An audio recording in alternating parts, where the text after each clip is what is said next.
foreign cities to be their sister cities. We've adopted Sardis as our sister city here from a Sports Talk in Columbia. So from Sardis, the Berge Palace, Chris Bergen joining us here. Phone number 888-898-2525. What's on your mind tonight? We'll cover it all for you. Big baseball night, huh? Pretty pumped up about the South Carolina-Florida series, Chris, with the heat being up in Columbia in the 80s, the air being kind of thin. Two teams with a ton of power, two of the top 3 home run hitting teams in college baseball. Woo! I think we're going to see some baseballs flying out of Founders Park. You know, and Phil, 10, 15 years ago when we would preview a series like this, like let's say last week at South Carolina Vanderbilt, you'd look at these starting pitchers and their ERAs would be below 2. Especially the Friday night guys. They would be around a 1.95. And then you may get a 2.76 on Saturday and probably run into a boisterous 3.40 on Sunday. It's not the case now because of how offensive college baseball has gotten here of late, especially for these two teams. I mean, Will Sanders is going to step to the mound, and we all know he's struggled a little bit throughout this season, starting to hopefully, from a Gamecock perspective, get it together. But his ERA is over 5. And Brandon Sproat, that'll face him tonight for Florida, his ERA is just south of 5. But both of those teams make up for it offensively by being the best and third best home run hitting teams in the country. Yeah, and Saunders had a great game against Sanders had a great game against Florida in the SEC tournament, the one game the Gamecocks played in the SEC tournament last year. Mm-hmm. They lost 2-1, and he was outstanding. I think he had 10 strikeouts in that game. Gamecocks didn't win it, and the season was over, but he pitched extremely well. But this is a new team, a new season. One thing in South Carolina's favor is Florida's closer is on suspension and will not be available for this series because he acted up in the eyes of the umpire. He celebrated a bit too much. Now, the team was warned earlier about the celebrations, and when he did it after they received that warning, they threw him out, and that brought a 4-game suspension with it. So he will not be available to face the Gamecocks. So that's a bit of a bonus, but the Gamecocks are down a starting pitcher in Noah Hall. They might be down their starting third baseman in Lee Croy. And listening to Mark Kingston yesterday, his thoughts were, wasn't exactly sure of the lineup, what they were going to do. They might go defense pitching, trying to, make sure they're sounder on defense instead of maybe trying to put somebody in who's a little more effective offensively. We shall see when they release the lineups here. That first pitch tonight's not till 7:30, not the typical 7 o'clock start. It's a 7:30 game for television purposes. I've seen some things on Twitter. By the way, our Twitter at SportsTalkSC. On YouTube, Sports Talk Media Network, Facebook, Sports Talk Media Network, and we still have our blue check, by the way, because we paid those went away today, right? Those who aren't paid, our director of digital services, Graham Pope, has got us locked in with our blue check. So whatever the case may be, listen, a man who's worth billions and billions who can find another way to make more money. I'm not mad at him. Are you mad at him? No, I'm not mad at all. And he just had a rocket blow up, too, so he's got to pay for that. So not everything's going well for him. And that's kind of scary because that rocket, that whole setup that SpaceX is putting together, ultimately the plan is to have another moon landing with that setup. I'm hoping they'll obviously get it fixed before you put a manned spacecraft on top of that rocket. Yeah, absolutely. But, some people are up in arms about it because now they've lost their blue check, but they say they're still real. Well, we're real. We were real when we didn't have our blue check, and we're realer now that we have our blue check. And I'm proud of our blue check. Though we didn't obviously. Well, we deserved it, but we didn't get it because we deserved it. We got it because we actually paid for it.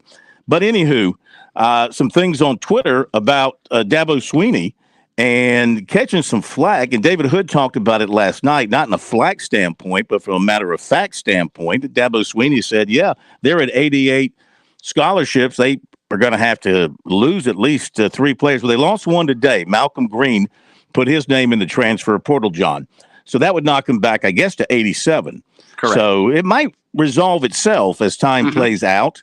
But if it comes to August and the start of camp when they're over, then, some walk-ons are going to lose scholarships, which is nobody should be mad about that, and nobody should be making a big deal about that. And some people are trying to stir that up and point the finger at Dabo Swinney as being this creep. But I mean, first of all, scholarships aren't guaranteed anyway, even if you're a recruited guy. And number two, if you're a walk-on, they're definitely not guaranteed. No, and let's put it in the business world, Phil. No, what is that old saying about last hired, first fired? I mean, everybody in the business world is tiered. You've got the guys and gals in your company that you cannot lose. And then there are, unfortunately, expendable people down towards the bottom of the food chain. And unfortunately, that's what a walk-on is. That's why they did not come in and get a scholarship offer initially. And no, I think it's more, well, they're trying to show Dabo as a hypocrite another way. Every attack at Dabo is more a personal attack than it is something he actually does on the football field. And no, every coach in the country would handle this exactly the same way he is. Most of them don't run into this problem where 99% of his roster is rolled back over to next season. The retention rate at Clemson is just amazing. That's the bigger story. The fact that most of their guys want to come back and play another year as opposed to going either to the portal, John, or on to the NFL. So no, Dabo and Nick Saban and Shane Beamer and every other coach in college football that you can think of put in this same scenario would handle it exactly the same way because you have to. Walk-ons, for the most part, are walk-ons just to have extra bodies on the field. They're not going to help you. If they did, they would be on scholarship. And so every coach in the country would handle this, in my opinion, exactly the same way Dabo is. All right, our phone number, 888-898-2525. And again, I'm just these people on Twitter who I don't know who, I mean, they're just those who are reporters. You're just reporters. You're not policymakers, or you're not world shakers. They're so upset about losing the blue check. They're besides themselves, and they're indignant. They're indignant over the idea that they'd have to pay $8 to get a blue check. And I mean, listen, nothing is given to you for free. Okay. Now, the blue check, I guess, previously, when it was first on the original Twitter, it was to verify that you are who you say you are, right? Sure. Yeah.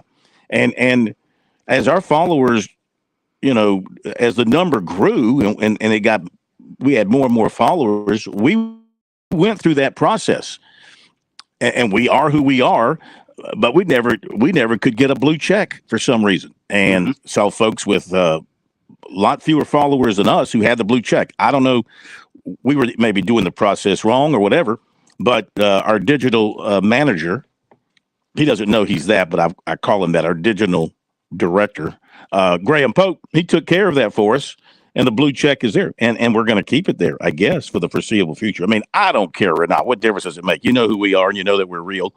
But I'm just looking at some of these people responding and not having their blue check anymore, and it's hilarious because it's like, they've had their computers taken away from them or something. Get over it. Yeah, I'm seeing like even some of these national guys like Dan Wolken, writing about the not having the blue check and others. So it's really kind of comical. Tonight, a little bit more from the spring practices at USC and Clemson, more from the players. We'll hear from that. Mike Morgan on the move will join us as well at 7:05. I'm sure he's got plenty to say about the series in Columbia. And of course, he watched North Carolina in their spring game last weekend, and he will have some thoughts on that. And that's important here in our state because South Carolina opens up against North Carolina, and Clemson might very well see North Carolina down the road. And let's see. Tomorrow night, I want to mention tomorrow night, we will be in Greenville at the Hilton on 385, and we'll be there for the annual enshrinement of the South Carolina Football Hall of Fame. So looking forward to that. I'm not going in. I don't think you're going in, Chris. Pat, are you? No, Pat's not going in either. We didn't get in this year. But they do have a great class going in. Looking forward to being there and talking to as many individuals as possible. Yeah, going back to Dabo Swinney, he's actually trending on Twitter. Even though he has no Twitter. Blue check or otherwise. He has no Twitter, but he is trending, and I'm sure it's people piling on about the deal with having to reduce some scholarships. So, and you're just ill-informed, uninformed, poorly informed people if you want to get on Dabo Swinney about this. You can find something else to get on about, perhaps that's legitimate, but this is not a legitimate complaint against any coach. I mean, look, they have to in these exit meetings, there's some players who are on scholarship who were recruited that you have to look at and say, hey, you might want to go somewhere else because you're not progressing here and you're not ever going to get a chance to play here. It might be in your best interest to enter the portal. Now, you're suggesting it. Are you taking anything away from them directly? It's kind of a roundabout way to do it. But don't fool yourself to think that doesn't happen time and again in these exit meetings. Well, David Hood said it as much last night, Phil. He said and he didn't like my term of, asking them to sort of be cast-offs. He said he would advise you to look elsewhere. And that's exactly right. I mean, coaches there's a limit. There's a hard limit of the amount of scholarships they can have on a football team, and it's 85. And if you're above that, and again, if you're getting on Tableau right now, the season's still 6 months away. It may correct, as you pointed out earlier, it may correct itself long before we get to August. Mm-hmm. Certainly before September.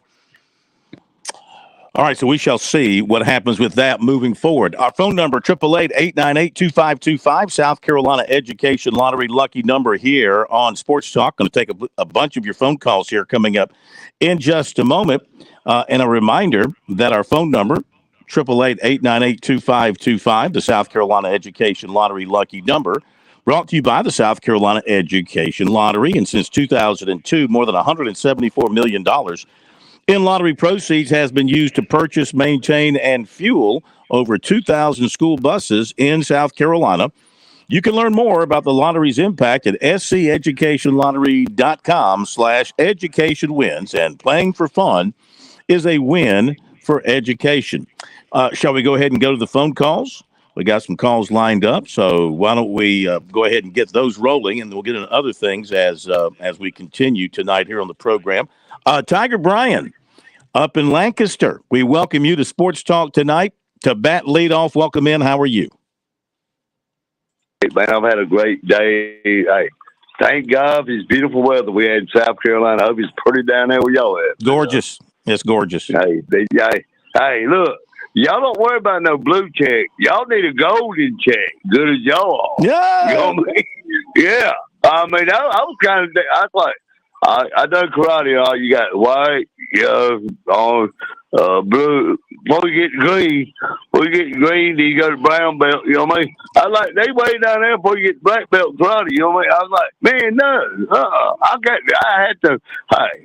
I got y'all's back on that now. Have you got a blue check on your Twitter? No, I don't do Twitter, brother. You don't do Twitter? I'm a simple man. I'm Tiger Brown, a simple man down here like. Yeah, hey, can I give a shout out to my golf team in Clemson? Liz Raleigh. Mm-hmm. She was on the team. That's my buddy's niece, Mark Baker, sign company here in Langston. And his wife's birthday today, Laura McCown Baker. Happy birthday, Laura. I know they listen. But, she grew up on Poopy Farm. Me, she's a tough girl. Yeah. If she grew up when you're a farmer with you, she's got to be tough. Oh, yeah. Our neighborhood was Poopy Farm. Yeah, oh, yeah. Ben Belt, her brother, yeah. I'll give them all a shout. He's a Gamecock fan. We still love him, though. We ain't ditched him yet. You know what I mean? Hey, while you're mentioning golf, Tiger Bryan, let me mention this. Of course, this doesn't interest you, but let me mention it before I forget it because I forgot it yesterday. Second round of the SEC tournament is in the books, and the Gamecocks are in last. Not a good tournament. They're plus 27, shot 298 today. They're plus 27, and they are way back. They are 39 shots out of the lead. Texas A&M and Alabama are tied at 12 under. Florida is minus 10. So has not been a good go for it for South Carolina. They're playing at St. Simon's Island, and Gamecocks are usually pretty good, but not this year in the SEC tournament. Right now, sitting dead last. They're 16 shots behind Kentucky, which is 13th. All right, go ahead there, Tiger Bryan. Thought I'd throw that in there. All right, well, I mean, I was talking about my girls, South Carolina girls. I mean, Clemson girls golf team won the ACC championship, and you go off and the Gamecocks lose last. I don't care about the Gamecocks lose. I hope they lose last everything they play. But we mentioned it when the Clemson women won. Yeah, I mean, give my girls a little. That a girl. That a boy. And the Furman, yeah, the Furman women. The Furman women won the Southern Conference Championship. All right, well, I'm talking about ACC golf championship. Yeah. All right, hey, and my girls. What about my girls' softball team? You throw them to the curb and they still winning. Well, but are they as dominant? They're gonna be there. Are they as dominant as they are expected to be? They've had a few little losses here and there. Cagle, what is she? The National Player of the Week or something? Mm-hmm. I mean, yeah. Oh, she's good. Hit a home run, beat your Gamecocks. Them Gamecocks. She beat those Gamecocks. I mean, I ain't saying your Gamecocks. Those Gamecocks. All right, Tiger Bryant. Tiger, we got to go. Thank you very much. Y'all have a good one. We enjoyed it. Man. Yes, sir. We'll see you. Let's see. The best round today turned in by Gamecock, 69 by Nathan Franks. But not a normal spot for them to be in last at the SEC tournament. One more round, and then they make the cut for the match play. You got to be, I think it's top 8. Top 8, that means the Gamecocks have got to make up. Right now, top 8 is even par. They got to make up 27 shots at least somehow tomorrow to get there for that. Yeah, a lot of work. I don't think that'll happen. No. By the way, in defense of Clemson softball, they are 41-5. Yeah. And Florida State is really, really good. I was going to say, didn't they lose? They got swept by Florida State. Yeah. But Florida State is extremely good, too. Right. Well, they're good. Don't get me wrong. They're going to be contenders for the Super National College Baseball Softball World Series. We'll be back. Imagine a scrapbook filled with all your favorite memories of 75 years of NASCAR gone by. Now imagine that scrapbook going 190 miles per hour. Have you ever? No, I've never. You don't have to imagine it. You need to get to Darlington, where the drivers of today tackle the track too tough to tame, just like they did your first time. NASCAR Throwback Weekend at Darlington Raceway, May 12th through the 14th. Get your tickets today at darlingtonraceway.com. Show your team pride wherever you go with Founders Federal Credit Union's collegiate debit cards. Get your University of South Carolina and Clemson University debit cards at any Founders office or by calling 1-800-845-1614. Plus, our debit cards are digital wallet ready, so you can pay however you please. Not a member? Visit relaxjoinfounders.com or one of our 37 convenient locations to see if you qualify for membership. Terms and conditions apply. Founders Federal Credit Union is by. Have you turned on the fun? Try Cash Pop from the South Carolina Education Lottery. Pick one number from 1 to 15, win up to $2,500. Or play all 15 numbers, and you're guaranteed to win. Play twice a day to double your fun. It really is that easy. Visit sceducationlottery.com to get the details. Cash Pop. It's the light of the party.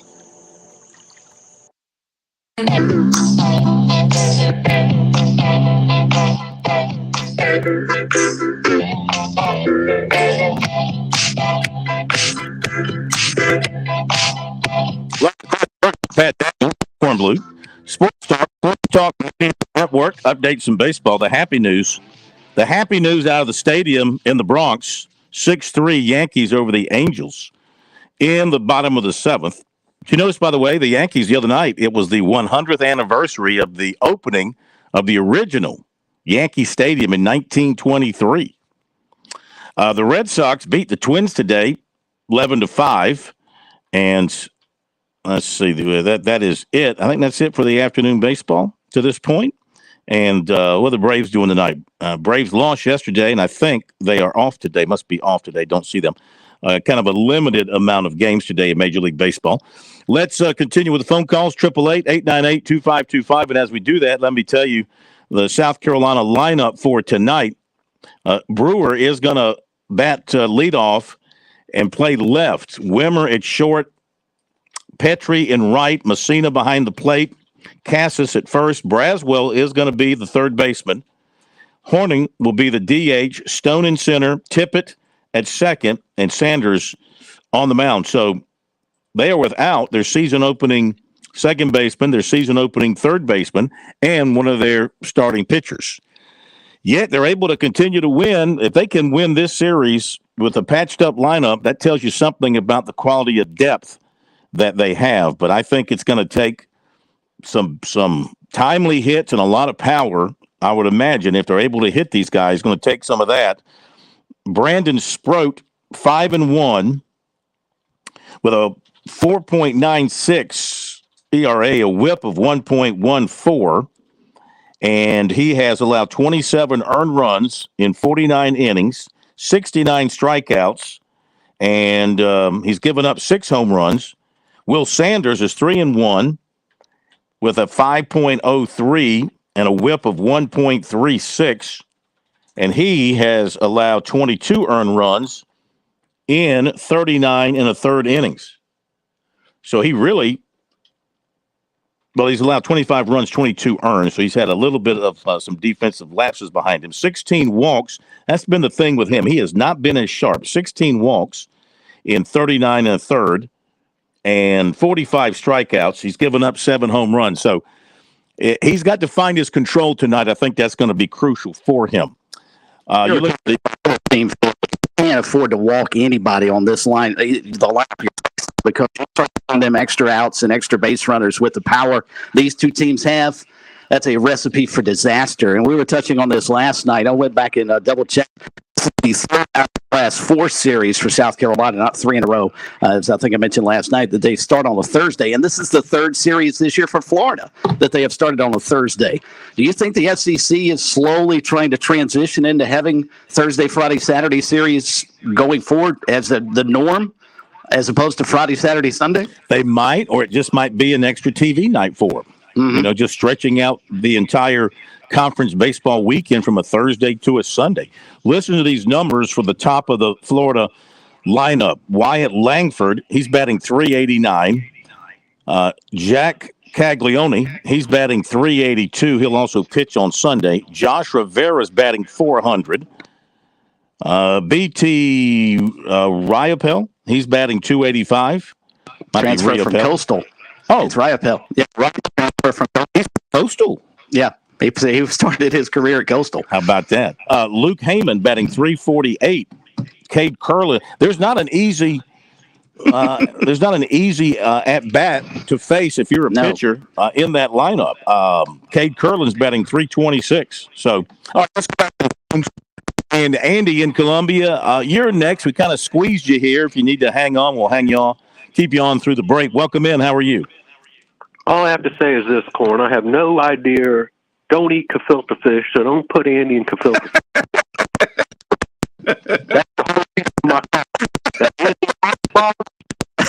Well, then that tells me something about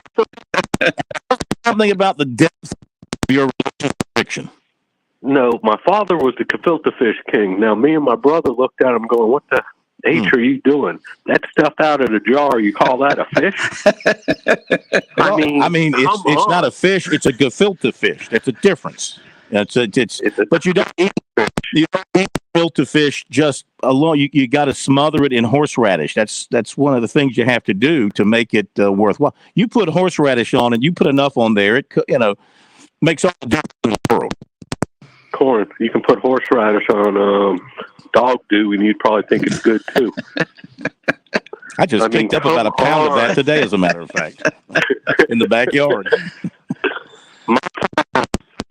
The matzo ball. All right. Nah.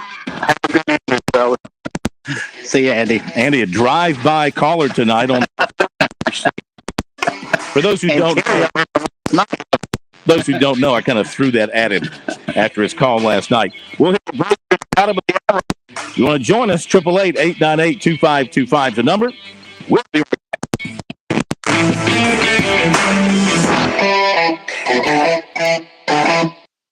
On Point Weather is made possible by Federal Credit Union on 7 Point. And mild 57 another day. I'm talking about 86. Change on Saturday. Right arriving late afternoon. Back to the front. We're looking back with a high temperature of 76. I'm Kevin on weather.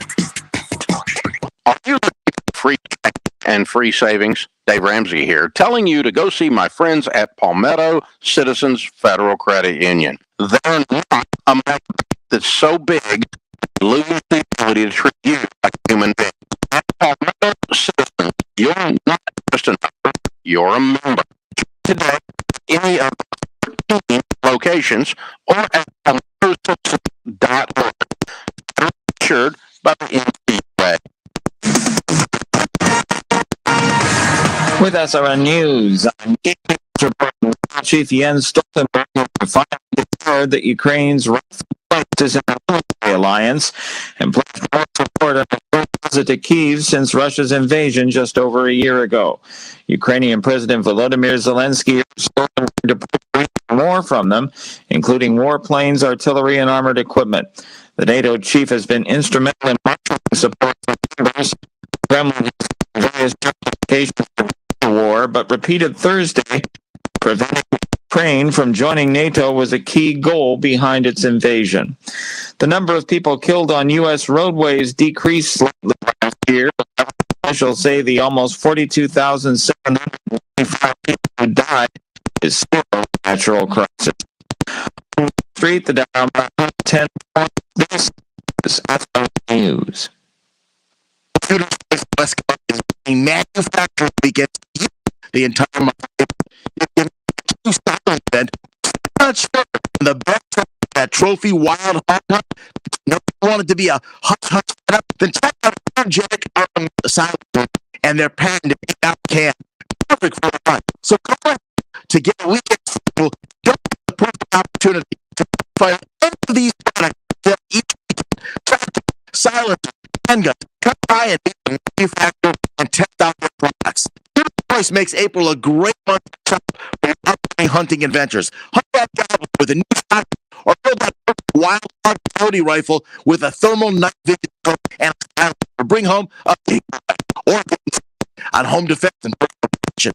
Spring is here, so make it for everything firearm or accessories. 24 Sunset Boulevard in West Palm. Make choice your best choice. Hi, I'm every Saturday. A small business Saturday. Celebrate business owners in our community while learning their stories of and failure. It's Small Business Saturday right here, 100 The Point. I take a lot of pride in speaking to Bergen and Bergen Roofing. See, we're very close, away from roofing and away from the radio world. He is the real deal. Store like for all your workmen for hearing about how time and project older. Well, nobody's their letter. Start by saying that you got our roof many years ago. We raised a family on that roof. Planted until our oldest was looking for his home. Some started on some others, and I saw the need of a new roof soon after he bought it. We didn't hesitate in advising him about you. We did it outstanding. We look forward to him raising his family on that roof. We can have over 150 combined years of roof experience. So if you do find the new roof or repair and what you don't, then go farther than Bergen Roofing. Call them today, 798 roof. That's 798-753, or find them online at BergenRoofing.com. Hi, this is Chris Neal from South Carolina Public Service District. On Sunday afternoon, team up with the kids first will tackle issues facing our schools, pointing out positive students, teachers. Friday, is it 5:30? Point.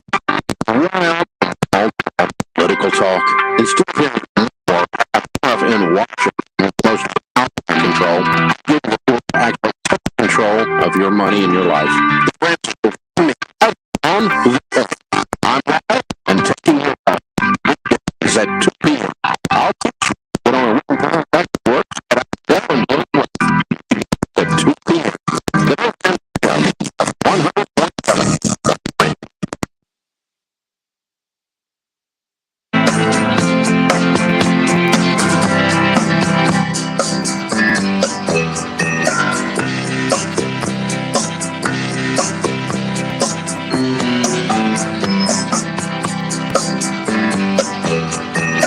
All right, welcome back, everybody. Talk Media Network. And our phone number, 888-898-2525, South Carolina Education Lottery. Lucky number to reach us here. And, boy, it felt like summertime out there today. Make for summer vacation. Let me make it simple for you. Everybody wants to go to the beach, right? I mean, some people want to go to the mountains. I get that. Some people are mountain people. Most people are beach people. You want to go to the beach? You want to go down to the beautiful Grand Strand of South Carolina? You want to go to Pawleys? Or you want to go to Litchfield or Garden City or any of those great beaches? Give Jimmy Smith a call at James W. W stands for winner. James W. Smith Real Estate, 843-237-4246. Paulie'sVacationRentals.com. Let them set you up in a great house. Maybe it's a condo. And for whatever length of time that you want to stay, they can work with you on that. They can help you find exactly what you're looking for your family's needs. Some people just need it for two people, or some people need something that houses about 12 or 14 or 16, because you're going to have a bunch of people come down there. He has his hands on some very large pieces of property that can fit your needs for that. If you need something that requires a lot of room, 843-237-4246 is the Paulie'sVacationRentals.com. Give Jimmy a phone call. Great care of you. Okay, our phone number, 888-898-2525. We have lines open for you right now, so feel free to give us a call. We'll get you on board with us here without too much of a delay. As far as a few other things to talk about tonight that we haven't had a chance to touch on, our poll question of the week is still available for you on our Blue Check Sports Talk Media Network Twitter page. And our question, of course, goes back to spring practice. Basically, the quarterback rooms at South Carolina, Clemson, which one do you view as being in the best shape coming out of spring practice? 747 legitimate votes are in. 78.2% say South Carolina, 21.8% say Clemson. Your thoughts on that, Chris? You agree with that? Or people just, and of course, Gamecock fans are piling in on that, no question about it. But do you think they have it right? Yeah. And I'm not sure if you asked Dallas for Spencer Rattler right now, I'd say yes. So, yeah, I think in terms of and potential backup, and we're not sure at either place which is the potential backup, but I think at least right now, South Carolina's quarterback room is in better shape. Now, we can probably go back and ask this question again midway through the season and the tail end of the season. The answer may be entirely different. Heck, Gay Klubnik may come out and light up the world and be the ACC Player of the Year. Who knows? Mm-hmm. Spencer Rattler may look like a Heisman Trophy candidate this year, but I think heads up right now, yes. Yeah. South Carolina's quarterback room is in better shape. We mentioned Malcolm Green. He put on Twitter today that, and he doesn't have a blue check anymore, so he's a blue check. Did he lose it to go into the portal? Is that what you have to do? Maybe he never had one, but he is going into the transfer portal, John. So both of those players at Clemson involved in that scary traffic accident going back, about 21, I think it was, the racing, the drag racing, allegedly. Fred Davis and Malcolm Green both now have left the program. And I don't know. I mean, obviously, that didn't have a huge factor in that because they hung around for a couple more years. But this is a quality player that is leaving the Clemson program, and they'll feel that in the secondary. That means some younger guy's going to have to step up and provide some depth. You look at their secondary, and Green could really play all over. He could play nickel, he could play corner, he could play safety. It looks like right now Clemson is looking at starting corners, probably Toriano Pride and Nate Wiggins, with maybe some Sherman Davis mixed in there as well. Kylan Griffin is somebody that Dabo Swinney talked about as having a real good spring, who's moved up. Jaden Lucas, about time, after a year kind of getting his feet wet, kind of time for him to show out. And then your safeties, a mix of Makuba and Phillips, and Mickens back there, Sherrod Koval, Tyler Venables. So they're pretty good back there on the back end. And I know that the corners in particular are looking for some redemption after some of the issues they had last year. But Green, I mean, I think that's a fairly significant loss for them, for a guy that could play a number of positions and give you some quality depth in that secondary. Phil, I'll tell you real quick. Sorry, Chris. Looking at No, that you're good. spring game, I bet Malcolm Green saw the same thing a lot of us did. Khalil Barnes is coming. That freshman showed a lot of talent. I realize it's a spring game. We've joked about sometimes springtime heroes are never heard from again. I totally get it. But he was spectacular in high school coming out of Georgia. I'm still not sure how the Tigers stole him away from the Bulldogs down in Athens. But Khalil Barnes is going to be special for the Tigers. And I think Malcolm Green might have seen a big dent into his potential playing time this fall and decided to go elsewhere to be able to prove himself and maybe try to get to the NFL draft. Let me correct myself. First mistake of the night, other than showing up, Shelton Lewis. I think I said Shelton Davis. Shelton Lewis. I think he'll be somebody that'll factor in to the starting role there somewhere in the secondary. We'll get a good shot there, I think. So Clemson is going to be basing a lot going into this season. Wouldn't you guys agree? Going to be basing a lot of their expected success on their defense and the expectation that the defense is going to be dominant. Now that you've got Xavier Thomas back, Tyler Davis is back. Looks like Peter Woods has played his way up the depth chart to at least, if not starting right away as a true freshman, getting plenty of rotations in there with Rook Orororo. And then you got Justin Maskell back at the other defensive end. Apparently, Cade Denoff has come on some and played well for him at the defensive end. Caden Story, I think, had a pretty good spring. It's going to maybe figure into the rotation some. The backup on that other side of the defensive end position, could be a guy as young as T.J. Parker, or maybe Greg Williams is going to start to show some stuff. And then, linebacker, they really love their linebackers with Woodaz and Trotter and Carter being the top three right now. So they're putting a lot on this defense, and the defense is losing, of course, two outstanding defensive ends and losing a big stud in the middle in Bresci. Can they hold up their end of the bargain, you think, defensively, while this offense, I still think, kind of sorts things out going into the season? The most interesting person and name that you brought up is, you said Xavier Thomas is back. Is he? What should you and what should Clemson fans expect from him? Because here's a kid who came in with easily along the lines of talents of the guys that have played alongside him that are now going in the NFL. But for whatever reason, injuries, of course, COVID, I think, and different things have afflicted him for sure.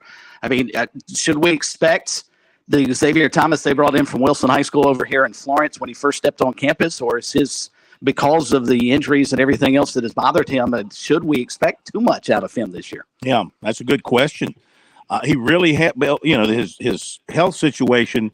I think, people have seen how devastating he can be as a player. No doubt. He has the speed and the strength, quickness to disrupt an offense, but he just hasn't been able to stay healthy. He hasn't been able to put together really that complete season.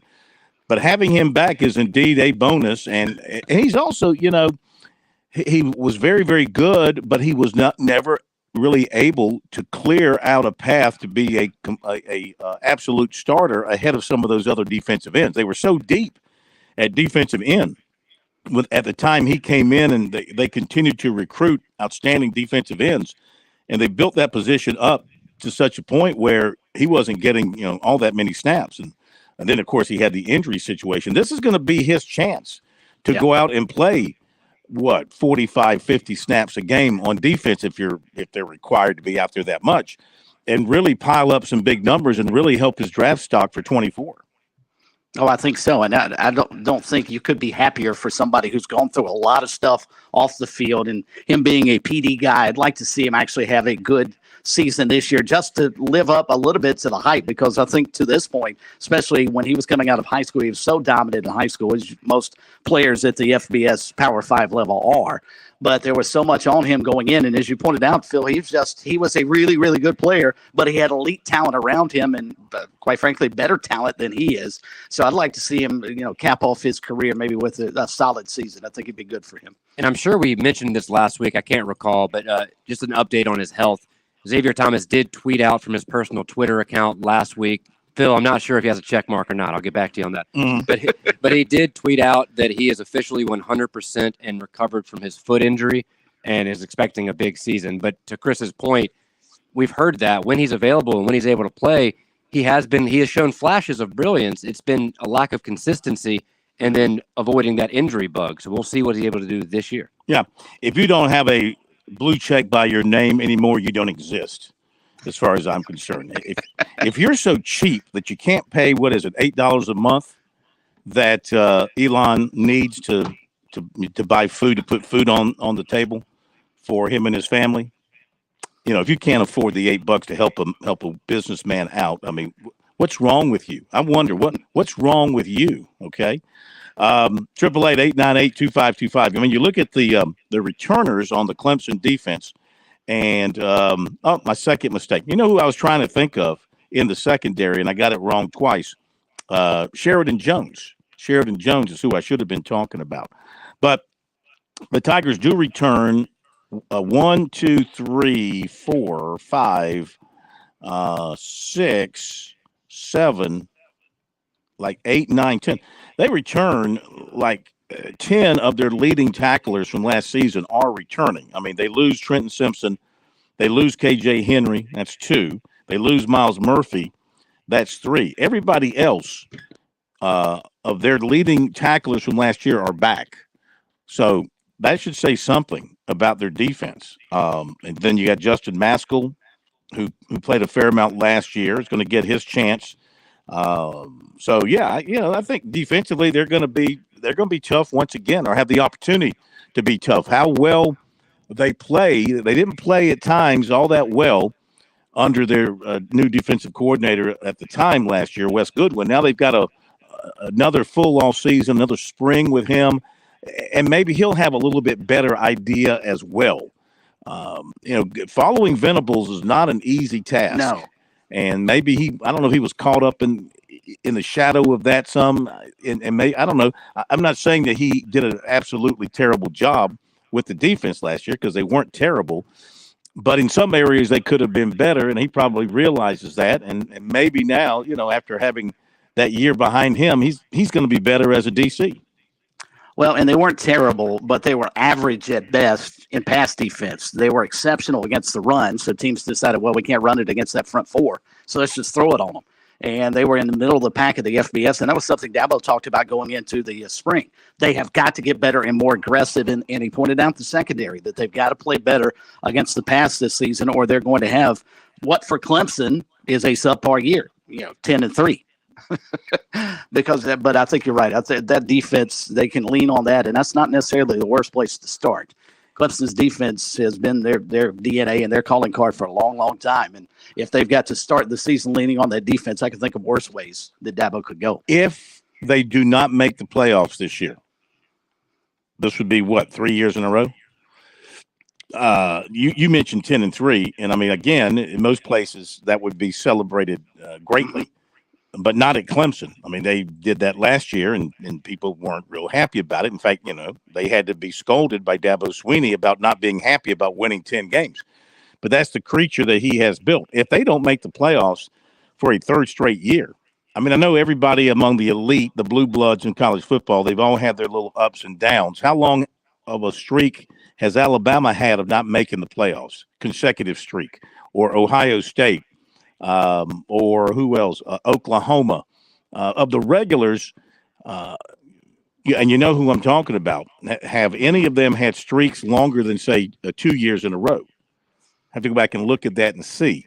But I mean, 3 years in a row for Clemson not making the playoff as it's currently structured. I think there would be, things will come raining down on Dabo Swinney and company from the fan base if they don't make the playoffs this year. Well, Brandon Streeter, I think, probably lost his job. I mean, the offense struggled, sure, but I think he lost his job because Dabo felt like they needed to make an adjustment and a change because they weren't good enough offensively to make the playoffs. They were clearly good enough offensively last year to win the ACC, but they weren't good enough to make the playoffs. So if they don't make it again this year, if I'm an assistant coach over there, I've got to worry that, Dabo's shown that it doesn't matter who you are. There are no sacred cows up there except making the postseason. And so that is clearly the expectation. And another, 9-win, 10-win season that would, as you pointed out appropriately, Phil, with the exception of a couple of places, would be celebrated. Not so much at Clemson. And Alabama has the most college football playoff appearances with 7, and that's not including total games, just appearances, making it to at least the semifinals. Second most on that list is Clemson with 6, then Ohio State with 5, Georgia with 3. To your specific question, though, Alabama has not missed consecutive playoffs. They have missed 2 of them, but they were neither one of which was consecutive. All right, let's go to the break, and we'll come back and get back to more phone calls. Phone number 888-898-2525. And we'll get back to phone calls coming up in just a moment. Update the baseball scoreboard. Yankees with a 9-3 lead on the Angels. Top of the 9th. Red Sox beat the Twins. Red Sox is still under 500. They beat the Twins 11-5. Rockies with an early 2-0 lead on the Phillies. And the Pirates playing some good baseball. They lead the Reds 3-0 in the first. We'll be right back.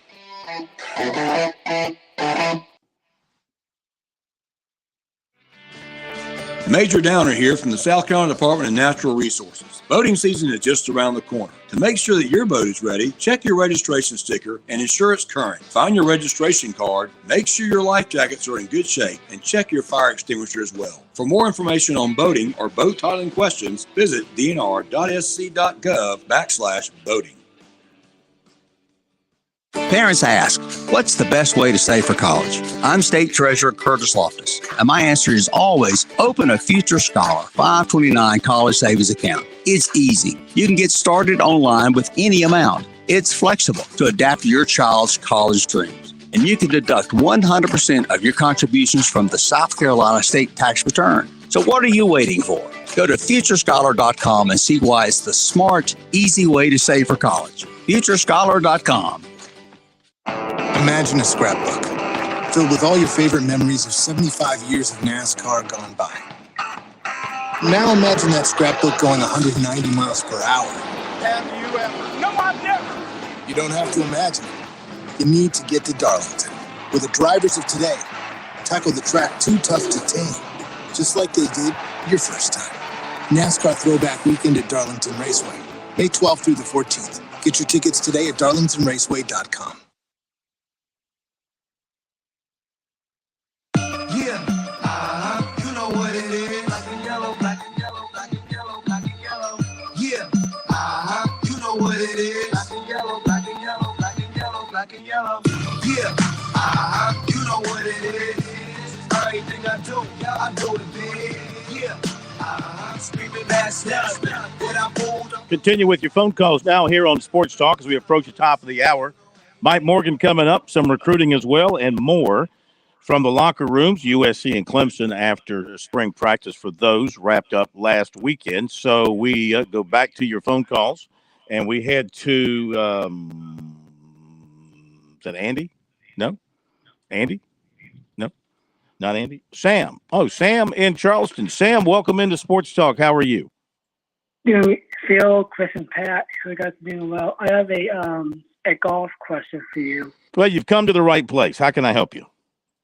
Well, is it something with your game? You need some help, like maybe hitting the ball farther, or maybe with your putting? How can I help you? If that's the case, he's called the wrong show. You have come to the right place, my man. And I'm not going to charge you, but $100 every 2 minutes for this lesson. Go ahead. Is that Corn chuckling over there? That was Chris chuckling. Chris, knock it off. Sorry. You tell him, Sam. Thank you, Sam. No problem. So I have a sports question about the All-Star game for MLB this year. Okay. What happened to the golf question? Okay, so the golf question I'm having is I don't have a pitching wedge on my golf clubs. Where do I get them and how much it is? And second of all, I want to add a few things.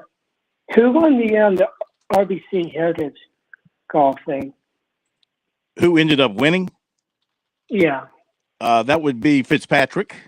He ended up winning in a playoff with what's his face? Jordan Spieth. Yeah. And as far as you need a chip, you need a pitching wedge. Yeah. Well, for some reason, I spoke to one of my coaches for a Special Olympics golf this year. Mm-hmm. And second of all, I have some breaking news I want to tell you. You're going to hear this. I got some breaking news. What's that? We have another recruitment coming in this week for college, if you know that. Say that one more time. We have a big class, a very big class coming in for the basketball season next year. Oh, for the Cougars. Okay, yeah. So here's the question. I want to focus on this week's conversation about this. What do you think? Just let you know that I am signing my $5.5 million with the team next year. And yes, I'm coming back for more. Really? Yeah. So the question I'm having for you is Packhouse's future. If Packhouse has a deep bench about having a great season this year, do you guys see about where the not the national, but we are the conference champions? I am so proud of my team, Phil. You cannot believe it. I wish you were there. So the question I'm having for you next season is, are they doing more construction at TD Arena to get all the seats in, do you know? Or what do you think about the thing itself? I didn't. Thank you, Sam. Did you catch the question about the seating? What was that, Chris? Did you catch it? You can speak now, Chris. I don't know. He told me to knock it off, so I'm just going to sit back here and enjoy the show. No, he was asking about renovations to TD Arena, and I haven't heard of any down there. No. Now, Furman put out a deal that Pat sent us during the break a moment ago. They are renovating Timmons Arena, and it's going to look extremely nice when that's finished, but I have not heard of anything for the college. Yeah, me neither. Thank you, Sam. Appreciate that. As far as that question about the pitching wedge, what I like to do is like take a 5-iron and beat it up against a tree and form a pitching wedge out of a 5-iron. That works for me. That's an interesting tactic. Yeah. If you hit it enough, you can get that. What's that called? The hovel? Is that the part that bends there between the neck and the actual part that hits that little area right between? Mm-hmm. Yeah, you can just kind of whack it up against a tree enough, and you can get that thing to bend at a certain. You can make it 56 degrees, or you can make it 60 degrees, whatever you need, to get that ball up in the air. Yeah. As for TD Arena, Sam may have been thinking before this past season they unveiled some upgrades inside TD Arena, including 2 new video boards, a 360-degree ribbon board, a new scores table, and shot clocks that significantly enhanced the fan experience. But I'm not sure about anything upcoming for this year, but they did make some pretty good improvements this past year. All right, thank you, Sam. But honestly, you should just go to a sporting goods store and buy yourself a pitching wedge. That's the best way to do it. Or save some money and just take a little off a 9-iron. You could do that. Choke down on a 9-iron. Mm-hmm. On our stream, we have some comments here from people, and let's see here. This is from Trey. Phil, you're forgetting cornerback Sheridan Jones. I did forget him, but I got him later. I mentioned Jalen Phillips. I think I did. Did not mention Trey Williams. He is back. I did mention Tyler Davis. So I was a couple out of 4 there. But, yeah, having all 4 of those guys back will give Clemson quite a lift there on defense with some veteran players, some proven players. But they've got to – they had a good pass rush last year. They had 40 sacks. Okay, but you're losing Bresee, who tied up a bunch of offensive linemen in the middle, and then you're losing Murphy coming off the edge, and you're losing KJ Henry coming off the edge, 2 really speed rushers. And this is where having Thomas back is a bonus if he can play well and if he can stay healthy. And then the other side's just got to play better. Maskell just got to play better. We'll be back. By the way, before we do what's supposed to happen here, thank you for pushing the button. I thank you. Programming thanks you. America thanks you. WQXL Columbia, W264DF. Grills, outdoor kitchens, and fireplaces. Spring Sizzle starts with Bart. This is 107 The Point. News this hour from townhall.com. I'm Keith Peters reporting. SpaceX's giant new rocket exploded minutes after blasting off on its first test flight and crashed into the Gulf of Mexico. The rocket took off after a countdown full of hope and excitement. Elon Musk's company was aiming to send the nearly 400-foot Starship rocket on a round-the-world trip from the southern tip of Texas near the Mexican border. It carried no people or satellites. However, within minutes, commentators on the live SpaceX broadcast realized something had gone wrong. Obviously, this does not appear to be a nominal situation. The flight plan had called for the booster to peel away from the spacecraft minutes after liftoff, but that didn't happen. The rocket began to tumble and then exploded 4 minutes into the flight. I'm Karen Chamas. Researchers say the racial gap in stroke deaths in the U.S. widened during the pandemic. The Centers for Disease Control and Prevention says stroke death rates increased for both Black and white adults in 2020 and 2021. But the difference in death rates between the two groups increased by 22% compared to 5 years before the pandemic. For decades, Black Americans have had a higher stroke death rate than white Americans. Doctors think the virus could have been one of the factors that widened the gap. They say a COVID-19 infection can raise the risk of a stroke.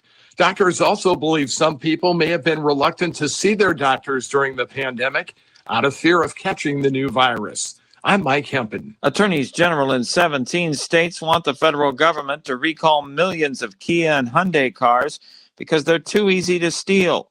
Most Kia and Hyundai cars sold in the United States over the last decade do not have engine immobilizers.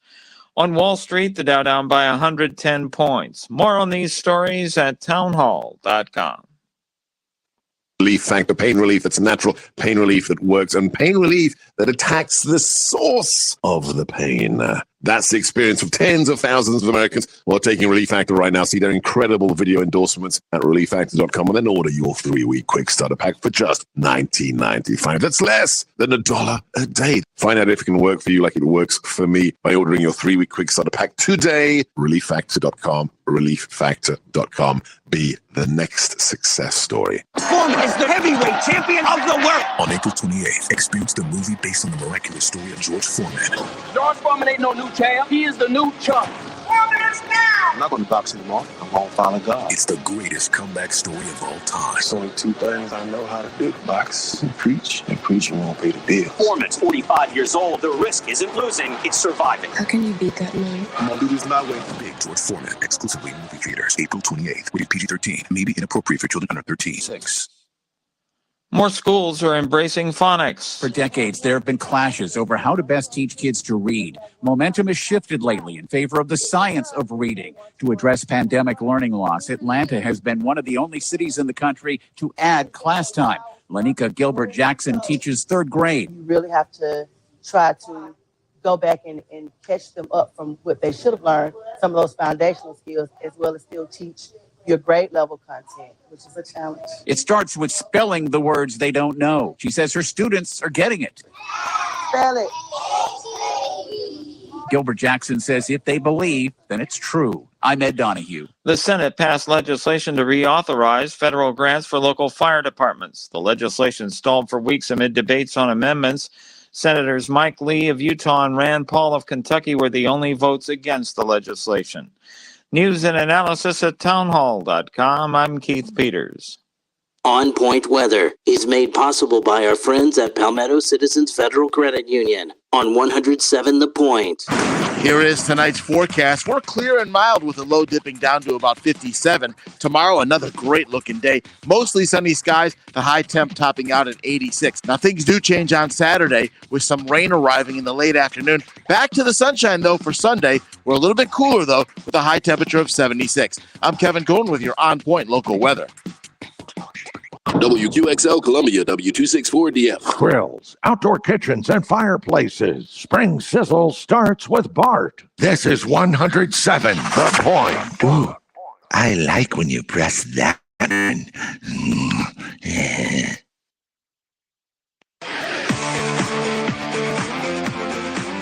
Welcome back to Sports Talk on the Sports Talk Media Network. You can reach the guys with the South Carolina Education Lottery lucky number, 888-898-2525. That's 888-898-2525. Now back to Phil, Chris, and Pat with the second hour of Sports Talk on the Sports Talk Media Network. Okay, welcome back in. Hour number 2 of Sports Talk, a sizzling first hour. We heard from Tiger Bryan. We heard from Andy. We heard from Sam. That's hard to top in any hour to have 3 like that to call in. You can join us as well. We got some time. We're going to catch up with Mike a little after 7:15. He's on a plane. He's going to be landing then. He is going where? He's doing another game Saturday, I think, spring football game. Is it LSU? He did. Yes, it is LSU this weekend, right? He mentioned last week he'd be doing LSU, and I think that's the game that he's going to be broadcasting on the sidelines. That's right, yeah. Which will be really fascinating to watch. Get his thoughts about how they're preparing for that and dealing with that. In the meantime, you can join us, 888-898-2525. We'll have recruiting coming up for you. Some comments from Andrew Makuba of Clemson in just a moment. Let me update a few other things that we have not touched on just yet. And our good buddy Ian Guerin has a column out about the decision of the South Carolina High School League's executive committee not allowing Atlantic Collegiate Academy to join the high school league. And just looking at his Twitter headline, he writes that the committee broke its own constitution, bylaws, and arguably state law. And he says all out of spite. I haven't read the whole thing yet. You've glanced at it. Anything you can pull from it real quick? Well, he breaks down pretty well, I think, what the South Carolina High School League's bylaws are, and I think he's right. There's been so much criticism about the charter schools and the private schools that play with the public schools, and I understand that side of the argument. But if your bylaws are such that Atlantic Collegiate, and I'll use his term, checked every box, I don't see how you can vote them out other than I don't want them in because my school might lose to them. And one of the accusations was that they'll be pulling student athletes away from the schools in their region area. And Ian points out there'll probably be a 2A school in Region 8. And he's got the miles from the eventual campus in Carolina Forest for Atlantic Collegiate. And you're talking from 43 miles away to Mullins High School all the way to 102 miles away of our Lee Central High School in Bishopville. And his point is, do you think kids are really going to drive that far every day just so they can play football at Atlantic Collegiate? I don't know. But I think it's a really, if you go in and read Ian's column with an open mind, leave your biases aside. If you pull for South Florence and you don't want to see any more of the collegiate schools come in, or you pull for Richland Northeast and you're tired of the private schools getting in and competing and competing very well, just go in, leave those biases aside. And I think you'll understand his point. I thought he laid it out pretty well. And I'm not sure this is going to stand, excuse me, Pat, if there is a lawsuit forthcoming. Just wanted to add to what you're saying. A good quote that I took from this article was by one of the committee members on the South Carolina High School League Executive Committee. It's a mouthful there. One of his name is Kyle Boxkowski. I hope I'm saying your name right. If not, apologies. And he said, quote, "I would say two things can be true," directing his comments at ACA principal Mike Lorenz. Back to starting quote again. "I think there is no question you have a competitive advantage. You draw from a very large population area competing against a school that draws from a very small area. No one can contend there's not an advantage. There is. However, we have a constitution. We have bylaws. Your school meets all the qualifications for membership. So while I agree that you will have an advantage, while I don't like it from a competitive standpoint, I don't have any reason based on our constitution to vote against their membership." There you go. Hard to argue that right there. And quite frankly, it seems as though his words should have been the voice of reason that quite frankly would have and should have potentially ended the debate, but instead it did not. Well, all I want is fairness. All I want is fairness. I want everybody to have an equal chance to be successful in terms of competing at the right size in the right region for their school. And if it's fair to bring in charter schools like Gray and this one and that one, the others into the high school league, and it can be fair and the competition is fair, then fine. But I mean, we are seeing, if I'm not mistaken here, a pretty strong trend in the various classes of these schools winning the championships, are we not? No doubt. We're seeing a lot of that now. And I'm sure they have good coaches and facilities and all that, but the other schools have good coaches and facilities too. It's about having the players and how you get the players. And again, but I have to say too that transferring is something that's rampant throughout high schools, and whether you are a charter school or a regular high school, I mean, you have people coming up into your school district all the time for a variety of reasons, life changes, job changes, or family wants to put their son in a situation where they think he can excel in a football program, and they move into that school district for that purpose. So, I mean, everybody really has the chance to acquire talent. Now, what you don't want, of course, in high school, which is, as we know, happening, the enticements, the recruiting, etc.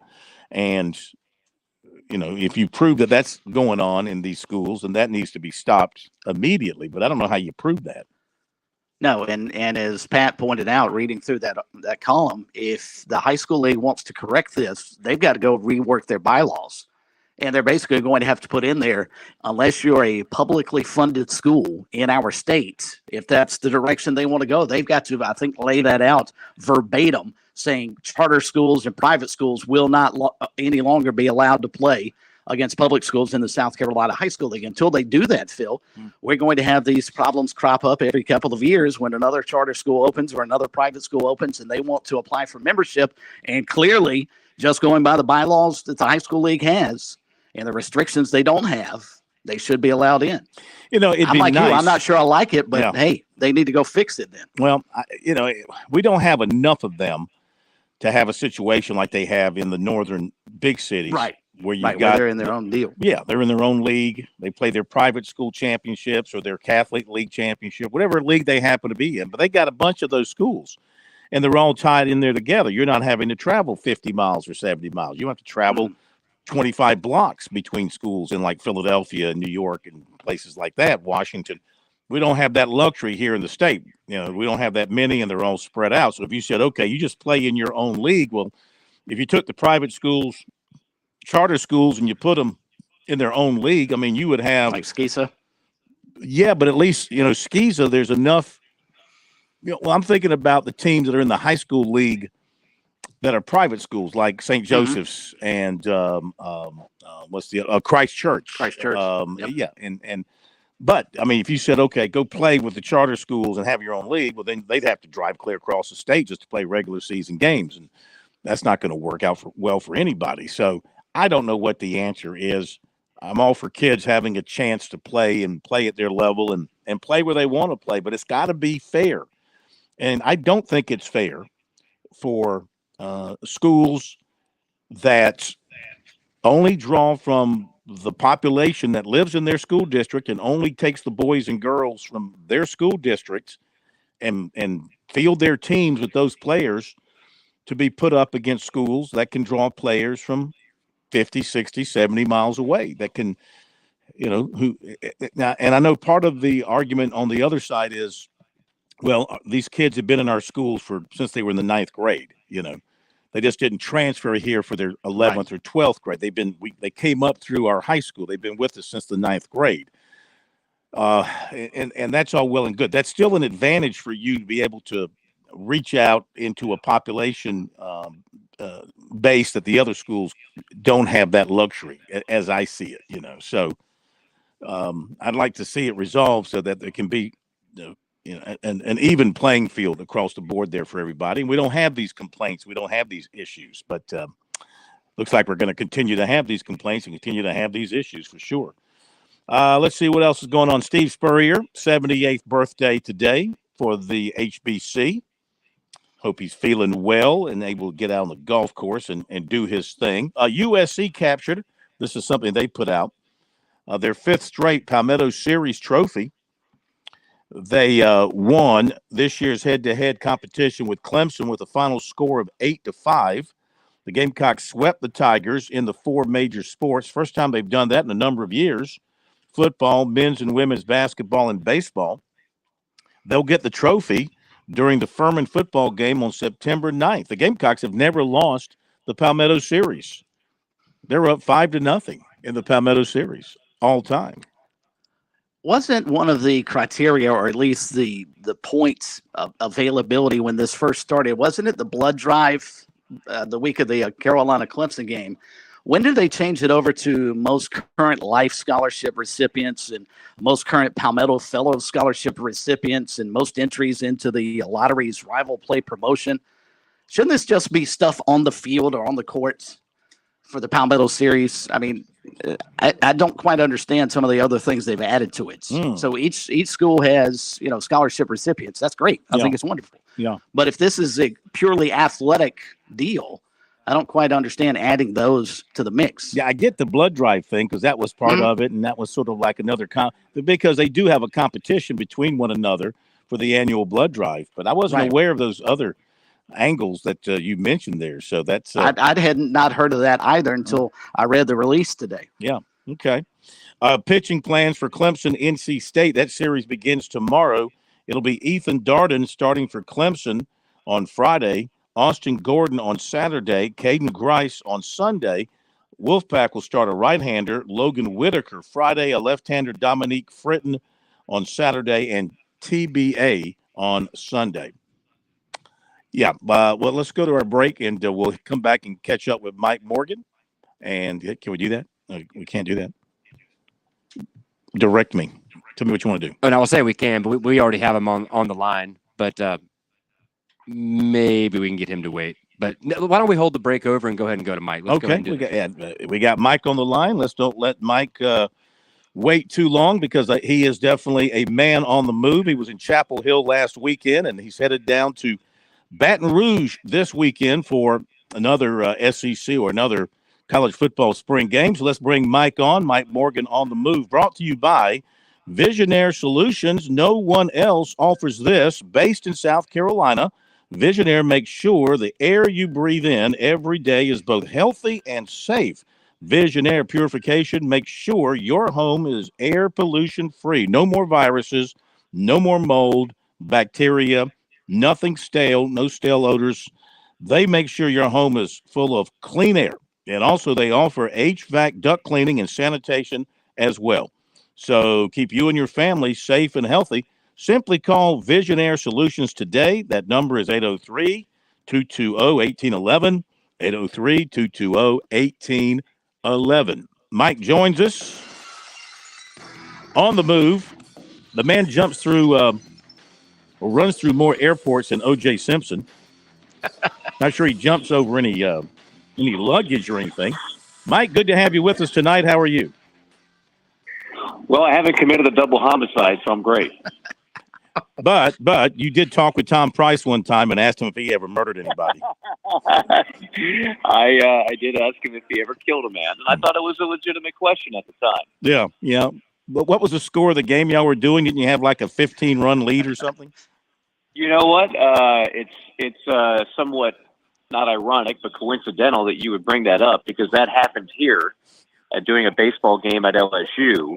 And LSU was just walloping the Gamecocks. That was an LSU team that went on to win a national title, and it was something like 11-2 after 4 innings. You kind of got the sense of where it was going, and I've told the story many times. I won't go all the way down that road, but Tom became a little ornery, as he did time at time, when Carolina wasn't playing well, and got really kind of quiet as well. He just didn't want to talk, and fortunately, when you're doing live radio, you got to keep talking even when your team isn't winning. So we just kept going, and he was getting shorter and grouchier with every response, and finally, I just very deadpan turned to him and asked him after a 1-1 pitch that sailed outside, just off the plate outside the zone. And I just said, Tom, have you ever killed a man? And he looked at me without hesitation. He looked back at me, and he was not joking. He said, no, but I witnessed 3 executions in my UPI days. I remember that. So deadpan. It was so funny just the way he delivered that. I'm sure he didn't crack a smile and he didn't. No, he didn't crack a smile, and there was nothing sarcastic about TP. He was matter of fact. He was a military man who spoke very succinctly and very directly and to the point. And if you ask him a straight question, he's going to give you a straight answer. And that's exactly what I got, a straight answer. Well, before we talk about your football endeavors, let's touch on the South Carolina-Florida series. Great matchup we expect in Columbia.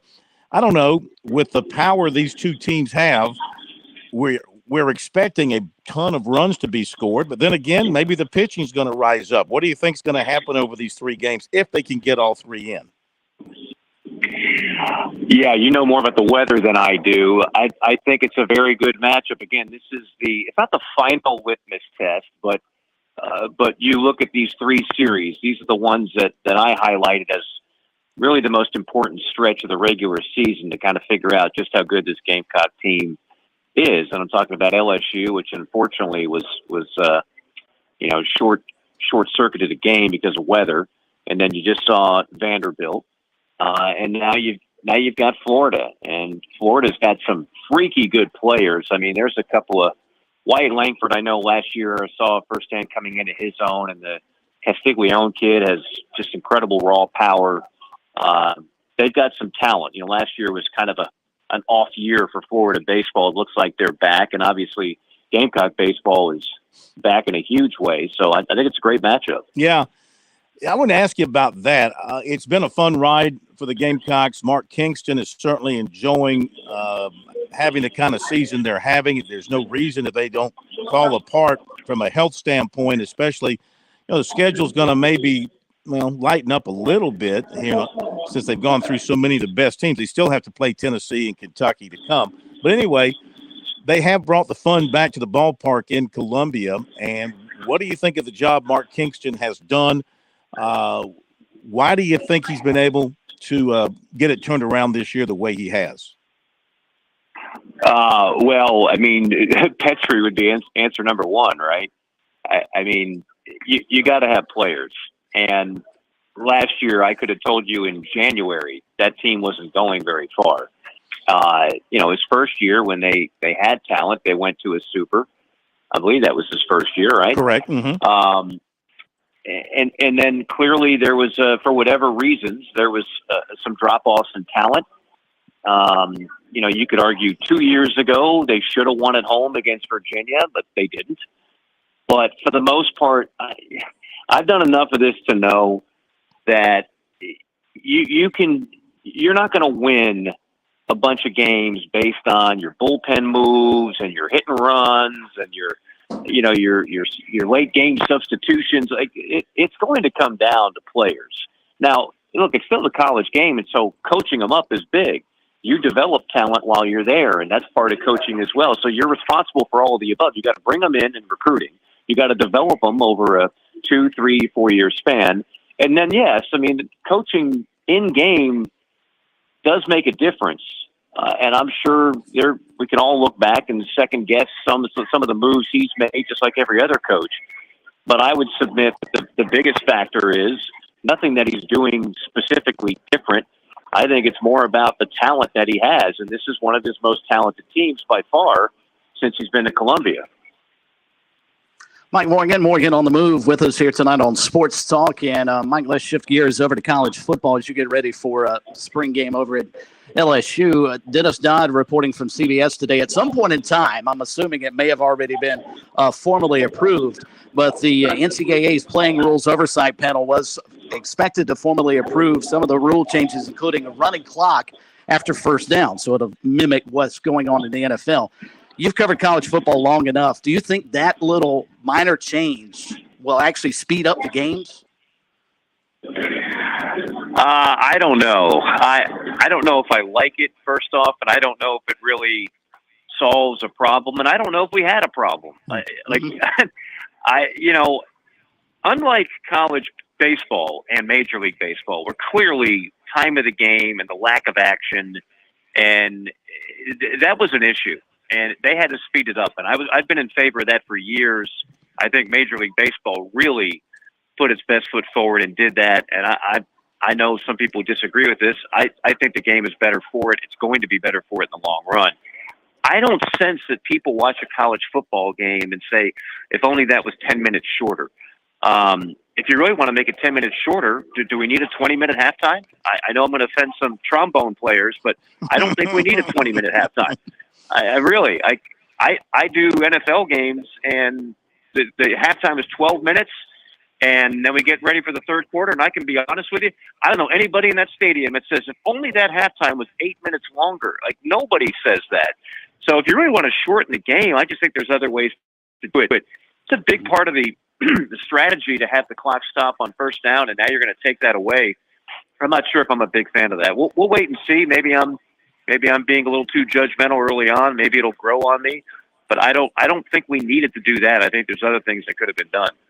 I agree with you wholeheartedly, because if you watch college football closely enough and you see when they convert a first down, they'll stop the clock initially, but the referee is running up to wind the clock even before the chains are set. So I'm not sure it's a big deal whatsoever. You mentioned last week that you were going to be doing the LSU game this weekend, the spring game, on the sideline. I'm just fascinated as a broadcaster myself how that's going to work and what the logistics they've told you about are going to be for Saturday. Well, it's still a work in progress. We've got a meeting tomorrow. We're meeting with the coaches and some players, and then we're going to go on the field and kind of see how the setup is. So I know we will have a monitor somewhere, and I know we'll do the open there and we'll do the halftime there. But once the game starts, we'll be on stick mics and we'll be able to move as the game moves along. So the way it's been left to me on our initial conference call is, hey, Mike, if you and Aaron just want to go and follow the play and walk down, you won't have a replay monitor, but you can do it. You can trail the play, so to speak. It's all kind of new to me, honestly. I don't know how I'm going to feel about it. I'll let you know, I guess, next week how it actually comes out. But sometimes in a game like this, it's okay to be a little bit of experimental, because even if it doesn't go well, it's not the end of the world. It's a spring game.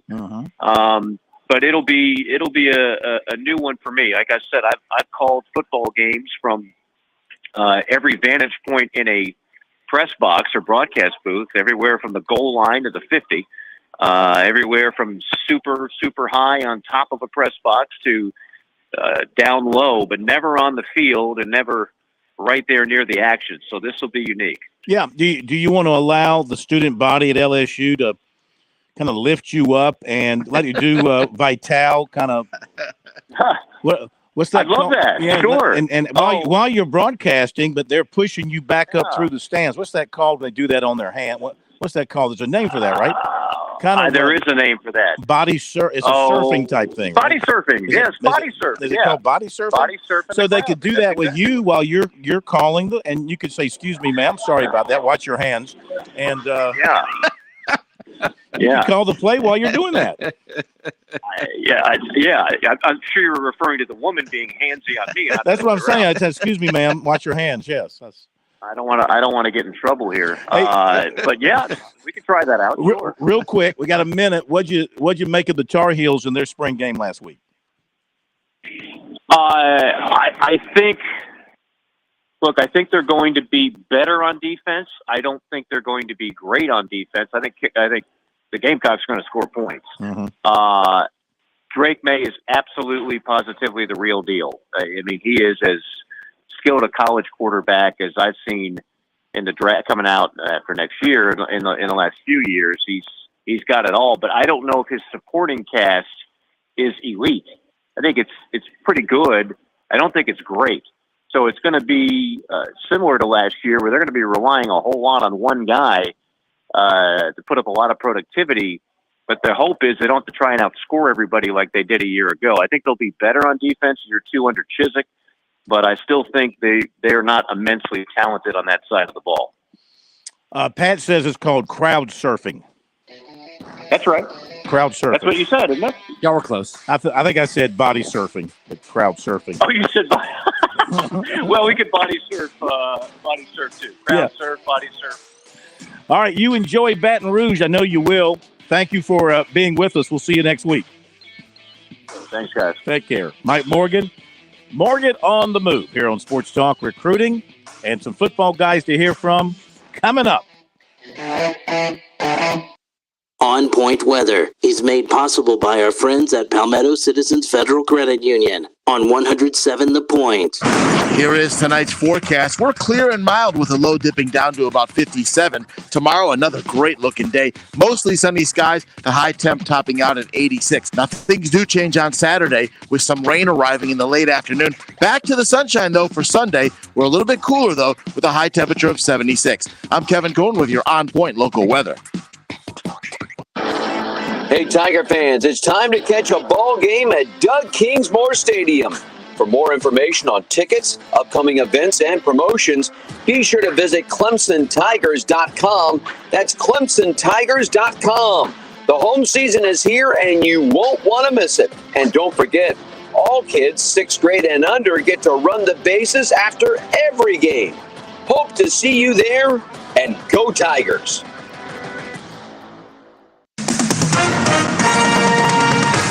With SRN News, I'm Keith Peters reporting. Attorneys General in 17 states want the federal government to recall millions of Kia and Hyundai cars because they're too easy to steal. Most Kia and Hyundai cars sold in the United States over the last decade do not have engine immobilizers. Michelin is recalling more than 542,000 light truck tires in the U.S. because they don't have enough traction to work in all snowy conditions. The recall covers certain Agilis cross-climate C-metric tires the Michelin says don't meet U.S. snow tire safety standards.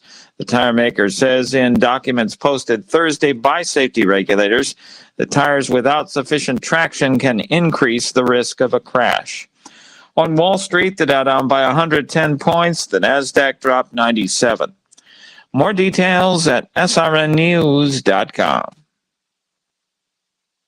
The pipes burst, you're getting the repairs done. Now it's time for your flooring. This is where the flooring department shines. We don't have a huge multi-million-dollar showroom, but we all buy from the same manufacturers. So why pay more? We're locally owned and have 30 years experience in the flooring industry, and we stand by our work. Get tremendous customer service and great pricing with the flooring department. 951-3567 or online at theflooringdepartment.com. That's 951-3567 or 951-FLOR. The Flooring Department.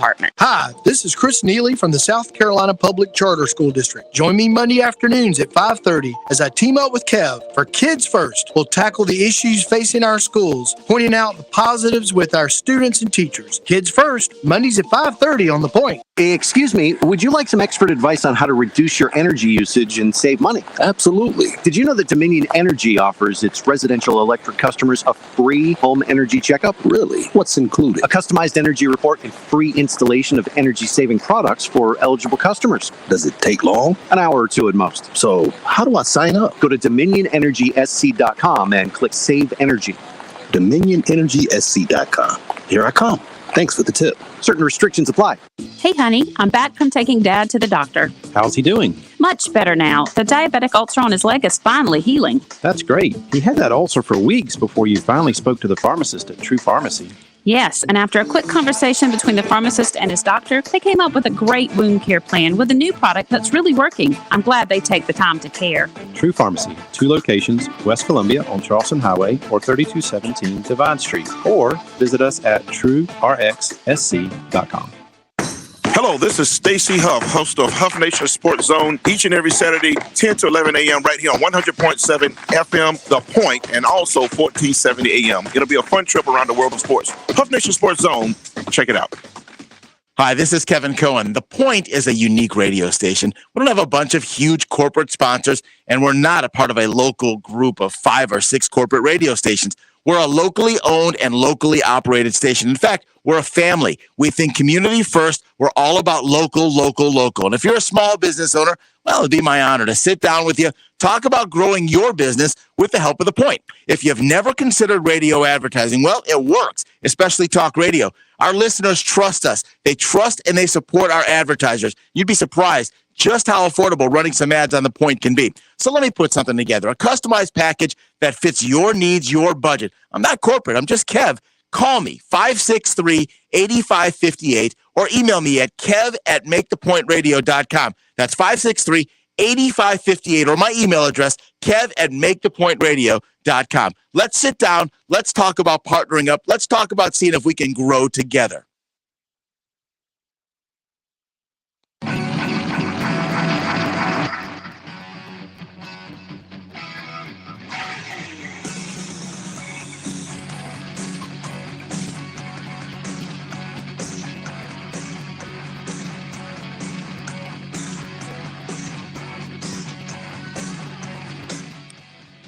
Thanks again to Mike Morgan for being with us. Morgan on the move. They're underway over at Founders, and it is a scoreless game, top of the first.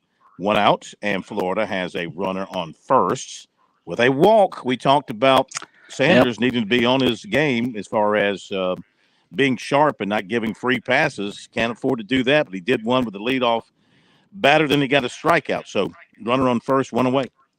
17th and 46th for him this season, respectively. He leads the club in walks allowed at 17. Not a stat you want to lead in if you're a pitcher. Also in the SEC tonight in baseball, you've got Georgia and Arkansas. It's 2-0 Arkansas in the bottom of the second in Athens. Let's go back to football. We're talking about the Clemson secondary a good bit. We've been talking about some of the players who need to step up, some of the players who need to improve. I think one of those would be Andrew Makuba, talented player who had some good moments last year. He also had some difficult times, as many in the secondary did from time to time.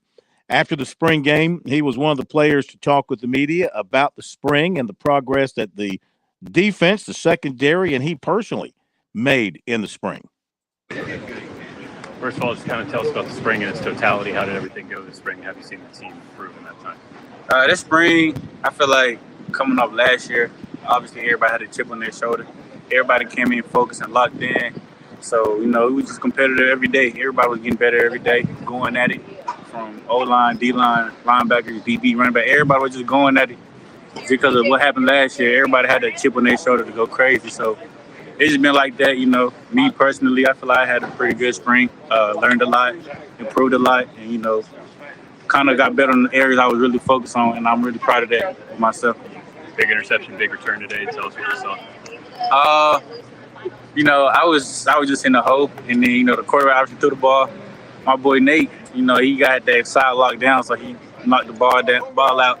Obviously, I caught it. I should have scored, but I let an O-line tackle me from the back, But yeah, so just working like that. Like Nate, I knew Nate was gonna get his job done. I was gonna be right there to do it, but I just had to finish the play. Not on your team today, but a guy from your room. What are your thoughts on the performance of Khalil Barnes today? Last time I did the interview, I told y'all he was balling. I told you he was balling, but Khalil had a pretty good spring. Like this whole spring, he came in learned everything quick. Not like no regular incoming freshman that just come in, but he just picked up everything quick. It was a point we was out there with the ones, playing hard, doing pretty good, and but yeah, I'm proud of Khalil, man. He definitely came in locked in. He had a mission. I feel like he did good this spring. And it's gonna be exciting to see him in the fall because I feel like he's gonna really help us for real. Andrew, what's the progression of this defense been like, especially getting to be on the field and see it just come to fruition? Say it again. Just how has the progress of this defense been, especially now that people have gotten to see the product of what it's been like today? It's been amazing to see for me because, like I said, there's a lot of things that went on last year. Obviously, a lot of people going to talk this and that, but I feel like the coach did a good job just keeping us, our heads focused the right way and, just letting us know, you got to put in work so everything will be all right. So just that, the coaches doing that and us coming in wanting to, get better every day, compete every day, knowing that, I think end result gonna be better. So just doing that and everything, so it's pretty good. Take me through that interception. What did you see? And you and Nate seem to have a little bit of a pairing there, and it looked like for a second there you might have trampled Dabo there on your way to the end zone. Yeah. So like I said, Nate, my roommate, so we got a pretty good connection. I know he was gonna hold it down on his side, and my dude went under, so I had to drop him. So I just stood in the hole. Nate obviously had his side locked down, and caused it PBU. And I was right there. I happened to fall in my hand like a bread basket. And then, I just ran. Nate had a pretty good block on K too. And I don't know how I got tackled at the end. I really don't know how. He just came out of nowhere. O-line tackled me out of nowhere. And, but it was good to see that though. It was about being 1-1. Like this whole spring, this whole game, I kept saying I was going to get me one. So it was good to see me get one. For yourself this spring, where have you seen your game grow the most in as we head into the fall? Where do you feel like you're trying to improve the most? Really my physicality. I feel like that's one thing I needed to improve the most. Putting on weight to where I can take on blocks, be able to finish tackles, just things like that. Just being physical, I feel that's what my game has improved. I've seen improve, and I feel like I still got, more improvement to do, all aspects of my game. But that was one of the main keys coming into spring is putting on weight, obviously, so I can be able to do what I can do at the safety position, make tackles, take blocks, and just things like that, be in the box. And to these freshmen today, what was it like to see them, especially on the defensive side, kind of play for the first time in front of the crowd and do their thing? Man, it's special for sure. It's special. Guys like Khalil, Shelton, and just those guys, just coming in, they was locked in. I seen it in their eyes. They were just so focused. Like I could really see it. They were so focused. They learned everything quick, picked up everything pretty quick. And it was at one point, like I said, in the spring where they were running with the ones, and they was holding it down. So I'm really excited for those guys, see what they're going to do in the spring. Because that's like everybody that came in from the D-line freshmen, Peter Wood, TJ, all those guys, and then Shelton, Kylan Webb, KB coming in. I feel like they're going to really help us in the spring. Not in the spring, I'm tripping in the fall. They're going to help us in the fall. Thank you. Now that spring is over, when you think about the things that you wanted to accomplish during spring, how do you compare that to what you guys were able to accomplish? Well, can you say that one more time? Like, thinking about before spring, what are some things you wanted to accomplish, and now looking at we're at the end of spring, how did you guys accomplish those things? As a team? Yeah, as a team, I feel like just being consistent. I mean, we was a good defense, but where we was not consistent we needed to be at times. So I feel like doing that, just coming in, being consistent every day, competing every day, just getting better every day was one of the biggest accomplishments I done seen this spring. And like biggest key was just consistency, because we got guys that can play and guys that can go out there and really like dominate the game. So just do that consistently. I feel like it's going to be good for us, and that's one thing we're able to do this spring. Andrew Makuba of Clemson talking about the secondary, how they did this spring and getting ready for 2023.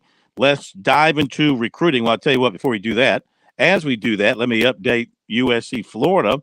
Shaky start for the Gamecocks, but not as bad as it could have been. Florida loaded the bases against Will Sanders, but only managed one run off that bases loaded situation. They got a sacrifice fly to get the run home. So 1-0 Florida leading the Gamecocks as they go to the bottom of the first. Could have been worse for the Gamecocks, Chris. Leadoff walk, though, comes around to score. And so that's something, as we pointed out before this game started, Will Sanders has got to cut down. He had a couple of walks in the inning, also had a couple of strikeouts to balance things out and get out of the frame. But you're right, it could have been much, much worse than it was. All right, let's get to the recruiting report tonight here on Sports Talk, and that is brought to you by Seawells. We all know what tomorrow is. We've been counting down the days, the hours, the minutes to another Roast Beef Friday at Seawells. RBF at Seawells tomorrow. Make sure you get over there for that and enjoy everything else that they have with it. It's just not roast beef, right, Pat? It's a whole bunch more. That's right. Tomorrow, Seawells will, on top of the sirloin of beef, little RBF, they'll also have Southern fried chicken. And then the best deal on wings in Columbia right now. Wings are expensive everywhere. Well, you can get all your belly can handle at Seawells for just $13. They will have teriyaki and lemon pepper chicken wings. Yeah, it was cod today. That's where I came up with the gefilte fish. Cod is, I think, a fish that is part of gefilte fish. Gefilte fish is a combination of many different fish mashed into one. Sort of like the Spam. It's sort of like the Spam of the seafood world, I guess you could say. All right, that's Seawells. Don't forget tomorrow, Roast Beef Friday, 11 to 2. And for all of your catering needs, just make that one phone call to Seawells at 803-771-7385. Let them make your event a memorable experience. Clemson has just picked up a commitment just a few moments ago. Linebacker Drew Woodaz, 6'3", 185 of Tampa, committed to Clemson on Thursday night. That's tonight. He's the brother of Clemson linebacker Wade Woodaz. So the Tigers had the inside track with him, though Brent Venables, who recruited his brother out of Tampa when he was at Clemson, tried to make some inroads, but not enough. The younger Woodaz made several visits to Clemson, including for the junior day in January and the spring game last weekend. So Drew Woodaz is the first of those players in for Clemson's spring game last weekend to go public with a commitment. A player who was in at South Carolina last weekend, Daniel Hill, running back, Meridian, Mississippi, and he continues to have the Gamecocks among his favorites. He was in for the first time for the Tennessee game. Since then, Montario Hardesty's made him a priority target for his running back room. And basically, Hill loves everything that he has seen, heard, and enjoyed about South Carolina, the program, the school. Loves how the coaches have treated him when they have had him on campus. So they're in very good shape with him. He also liked the fact the Gamecocks have that 4-man offensive line committed. He met all 4 of those guys at the spring game, and he likes the idea of possibly running behind them. So he said the Gamecocks are pretty high in his recruiting, and he's got Tennessee up there, Auburn, Penn State, Michigan, Alabama. Those are a few schools he said that are still up there. He's a track standout, and so he's been busy with that this spring. The only other visit was to Alabama for their junior day. He does not have any other spring visits planned. He does have 3 officials set: Auburn, June 16th, Alabama, June 18th, and USC on June 23rd. Plans to make his decision this summer before his season. Back to Clemson. Of course, they have gone into Texas and done a nice job recruiting, and they've got their eyes on cornerback Corian Gibson, 5'11", 170 of Lancaster. Recently identified Clemson in his final 5 with Ohio State, Texas, TCU, Alabama. He was in for an official in late March, returned for the spring game. Really liked Sweeney and Mike Reed, and he loves Clemson. Already, he said, the vibes were very good. Clemson has recruited him slowly. They didn't offer him until he came in March, but then after that, they've really picked it up.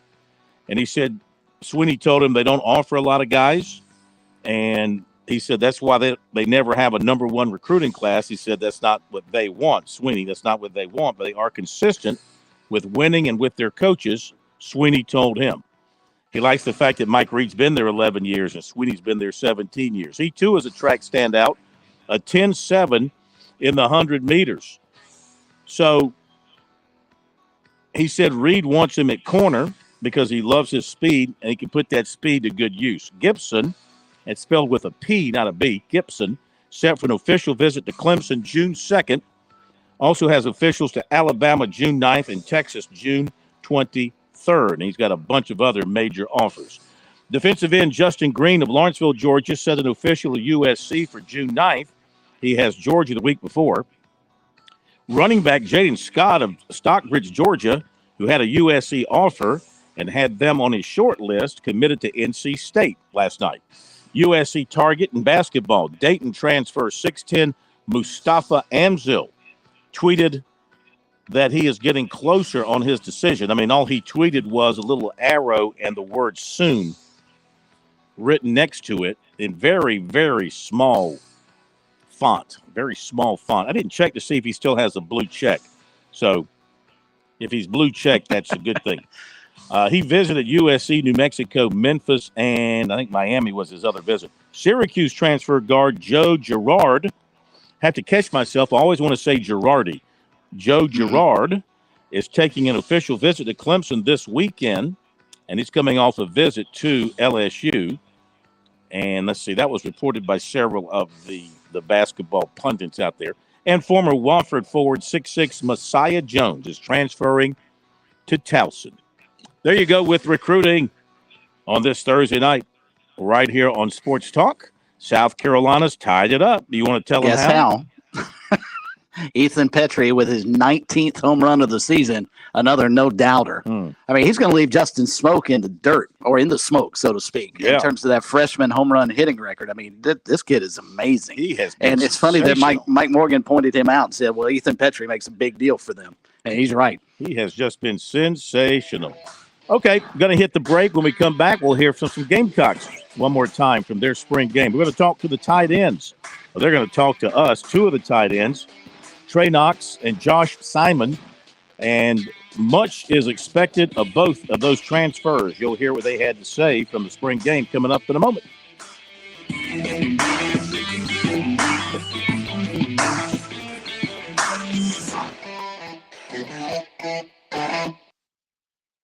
Parents ask, what's the best way to save for college? I'm State Treasurer Curtis Loftus, and my answer is always open a Future Scholar 529 college savings account. It's easy. You can get started online with any amount. It's flexible to adapt to your child's college dreams. And you can deduct 100% of your contributions from the South Carolina state tax return. So what are you waiting for? Go to futurescholar.com and see why it's the smart, easy way to save for college. futurescholar.com. Life, it has its ups and downs. Sometimes it's little things like hitting every red light or dropping your cell phone. Maybe it's the bills, rent, or pressure at work.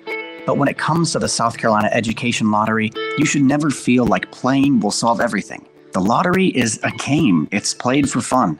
So set a dollar amount. Expect not to win and make sure responsibilities, family, friends, and work come first. Visit playresponsiblysc.com. Hi, folks. This is Mike Morgan. I want to tell you about an exciting new product from my friends at Vision Air Solutions. Staying healthy in my line of work is so critical, and probably in yours as well. A large factor in all that is making sure we're breathing in healthy and safe air every day. That's where Vision Air Solutions comes in. They make sure your home has air purification for all the air pollution you can't see. Viruses, mold, bacteria, stale odors, cooking smells, and volatile organic compounds. They make sure your home is full of clean air and also offer HVAC duct cleaning and sanitation as well. Make sure you and your family are breathing clean air today by giving Vision Air Solutions a call today. 803-220-1811. That's 803-220-1811. Tell them Mike sent you. George Bryant for Tsunami Bar Sports, our inventor, David Abernathy, has always said Tsunami Bar technology allows us to take the training to the grass. Now I know through my sport of golf that natural agility can be converted to athletic ability. And why is this, Tsunami, Robbie? Transferring the training to the grass. This may be the most undervalued characteristic of the Tsunami flexible bar technology. The Tsunami bar action loads and unloads at the concentric and eccentric transition points. This is what we call reversal forces. And the Tsunami bar is the only bar and training device that I know of that can train these reversal forces adequately at speed. Hey, this is Phil Kornblut. The Tsunami Bar is a terrific training device, whether you're working on your fitness or your golf game. It's convenient, it's easy to use, and you won't feel beat up afterwards. Be sure to click on the digital ad on SportsTalkSC.com and get 5% off any order using promo code BBB5. Don't wait. Order today. Hi, I'm Jim Corbett. I've been an attorney for more than 30 years. There's one thing I've learned about injury cases. It's you need the personal touch. You need the lawyer to get to know you and describe your damages. You don't want a case manager talking to an insurance company, then talking to you, and then talking to maybe to a lawyer with limited experience at the last minute to try to settle a case. I talk to you. I find out what your case is about. Jim at JimCorbettAttorney.com. Jim at JimCorbettAttorney.com for your injury cases.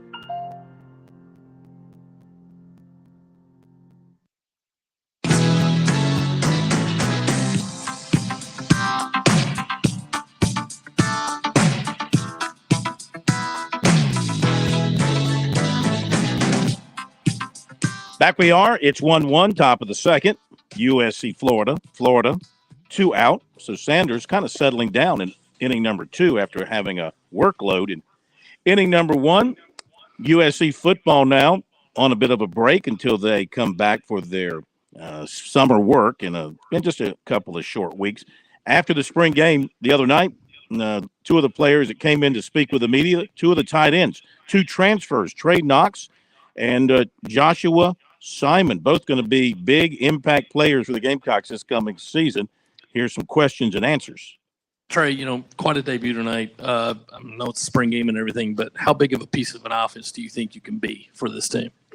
I think that we really have good skill guys, and I think that we will be able to use them in our offense and make plays.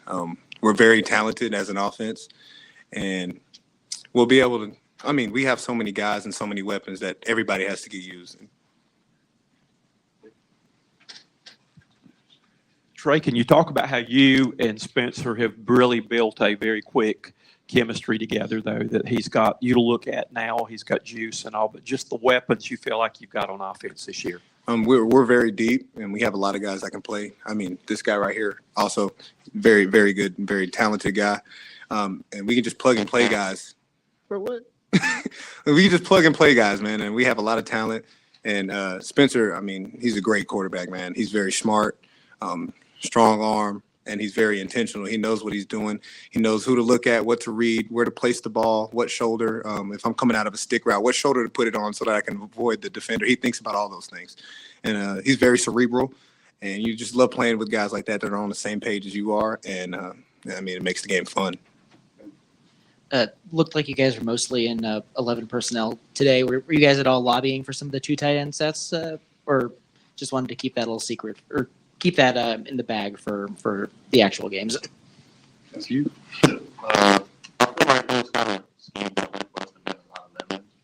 Just for us to get the reps, just for everybody to be able to get in the game and play some reps. That's a good answer.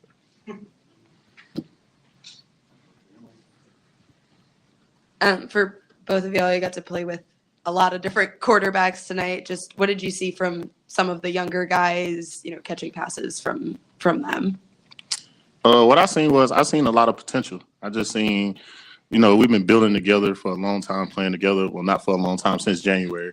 And it shows a lot of potential in what could happen, you know what I'm saying, in a game-like situation. And you can see it's pretty much there. It's just a little bit more work. Kind of sticking with that, Eddie Lewis, Jaron Willis, some of the other transfers that were out there tonight, offense and defense. What did you kind of see from them, and how do you feel like they kind of adapted in their first games here, and your first game here as well? They all play good. Eddie, I think he showed that he can be a playmaker for us. Very talented guy, very down to earth kid, man. We talk all the time. We're on the same row in the locker room, so we talk all the time, hang out all the time, and we're going through kind of the same thing, coming from a new school. And just trying to start over, man, and make a name for ourselves again. Duke can ball, and he's very smart. He's learning. He's learning everything conceptually. And it's very hard to do that. And he's taking it in stride, and he's showing that he can put in the work to make plays. Hey, Trey, obviously this is not what it's going to be like come September in the fall, but what were your impressions of Willie B? And I saw you go over there, talk to the fans, sign some autographs. What was it like for them to show you the type of love they did tonight? First things first, those lights are the real deal. I wanted that injected into my veins. And then hearing Sandstorm in here for the first time, it just did something to me. And I'm very excited to be in here come September. And the fans are rowdy, and they showed up and showed out for a spring game. And you don't see that a lot of places. So I'm just glad that I'm a part of a fan base that cares and wants to see the Gamecocks win. Guys, you're both veteran players, but yet you're new players here in a sense. What are your plans for May and then for the summer? Will you spend it mostly here, head back to home? Just what do you guys got in store for the next 3-4 months? I'm actually from here. I don't stay too far from here. I'm from Dazzle, so I'll be around. My plans is just get bigger, faster, stronger. You know what I'm saying? Get in the playbook some more and learn what I have to do. So when it's time to do it under pressure, I'll be able to execute. Yeah, I'm gonna give this old body some rest. Spring ball is tough. We hit all the time, and you got to take a week off. But definitely going to be working on my craft. There's no time to wait and no time to slack off on that if I want to be the best version of myself. So I training, catching balls, throwing, lifting, all of those things in the summer, running, especially because they're going to try to kick our butt when we come back in June. So. Okay, couple of Gamecock tight ends. I think you're going to hear a lot from them in the season ahead because they're talented players and they give you some great versatility there at the tight end position or the wide receiver position. You could see maybe them split out a little bit because they're that skilled. And then you kind of throw in a Nick Harbor tight end / wide receiver combo player as well. And you can see the talent level taking off there. Okay, Chris, looks like the Gators have taken the lead again. Thanks to USC's subpar defense this season, 2 errors by Braylon Wimmer has allowed a run to score on what should have been the third out of the inning. He throws into the runner on a batted ball up the first baseline. Gavin Costas gets shaken up on the play, and the runner who was on second base comes all the way around to score. So that's the lead right now, an unearned run for Florida to give them the 2-1 advantage. And Wimmer has been solid. You can hear post-game from Mark Kingston and players on our website tonight. Thank you, Chris. Thank you, Pat. We'll see you tomorrow night from Greenville. Have a great night.